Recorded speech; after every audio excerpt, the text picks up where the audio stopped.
बस लिङ्गदेनजी बस। बालेन भन्ने मान्छे प्रधानमन्त्री भयो अरे मानिदिनुहोस्। उनीहरूले पार्टीको मान्छे नियुक्ति गर्दैनौँ, हामी स्वतन्त्र र विज्ञ मान्छेलाई नियुक्ति गर्छौँ भनेर उनीहरूले कुनै पार्टीमा नलागेको, उनीहरूको घण्टी पार्टीमा नलागेको मान्छेलाई नियुक्ति गर्यो अरे। तर नियुक्ति गरेको दिनदेखि उनीहरूको मान्छे भयो कि भएन भन्नुहोस् त। त्यो मान्छेले भोलि बालेनले भ्रष्टाचार गर्यो भने कारबाही गर्न सक्छ? मैले मनमा नै सोचेको थिएँ कि अब रासोपाको विरोध गर्न बाँकी पार्टी एउटा मात्र छ, त्यो रापरपा हो। कुन दिन रापरपाले नि विरोध सुरु गर्छ भनेको ठ्याक्कै मैले मनमा जे भनेको थिएँ त्यही नै पुग्यो।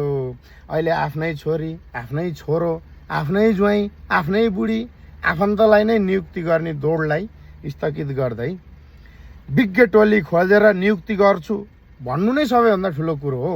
मलाई एउटा प्रश्नको उत्तर दिनुहोस्, यदि तपाईँले नियुक्ति गर्न पर्यो भने कसलाई गर्नुहुन्छ? के चन्द्रमाबाट ल्याउनुहुन्छ कि मङ्गल ग्रहतिर खोज्न जानुहुन्छ? दुनियाँलाई भ्रष्टाचार गर्नु भनेको आमाको रगत पिउनु बराबर हो भन्दै भाषण दिने अनि खुसुक्क गएर त्यही भ्रष्टाचारी केपी ओलीसँग तालमेल गरेर चुनाव जिते जस्तो सजिलो हुन्छ?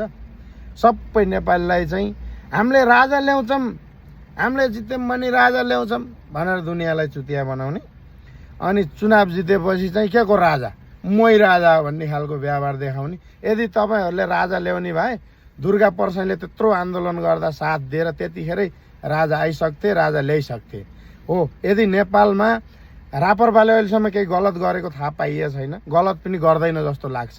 यदि तपाईँहरूलाई गलत गरेका छैन, गलत गर्दैन भनेर भोट हाल्दै हुनुहुन्छ भने ठिक छ, हाल्नुहोस्। तर रापरपाले राजा ल्याउँछ भनेर भोट हाल्दै हुनुहुन्छ भने एकदम गलत ठाउँमा भोट हाल्दै हुनुहुन्छ। बरु रासोपा र बालेन शाहहरू मिलेर राष्ट्रपतिको ठाउँमा राजा राख्लान्, तर रापरपाले राजा ल्याउँदैन। रवि लामिछानेले भन्थे अल भर्सेस वान हुन्छ यो चुनाव भन्थे, ठ्याक्कै हो रहेछ के। अल भर्सेस वान नै हुन्छ, तर अललाई वानले जित्छ। बेस्ट अफ लक, जय घन्टी।